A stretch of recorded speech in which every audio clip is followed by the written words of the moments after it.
इंतहाई सख्त है मगर मैं पीछे नहीं हटूंगा हर कदम मुझे अपने ये रेगिस्तान इंतहाई सख्त है मगर मैं पीछे नहीं हटूंगा अल्लाह का शुक्र है जिंदगी का पानी दोस्त तुमने मेरी जान बचा ली ये आग मुझे अपने जंगल की याद दिलाती है। वहां भी हम रात को आग के पास बैठकर कहानियां सुनते थे।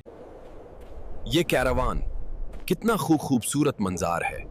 लोग सफार करते हुए अपनी जिंदगी के बोझ रहगुजार का यह साया कितना कीमती है।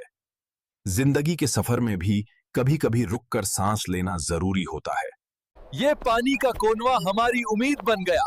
रेड डेजर्ट की प्यास इसी पानी से बुझती है। रात का अंधेरा भी इस आग की रोशनी से रोशन है और इंसान की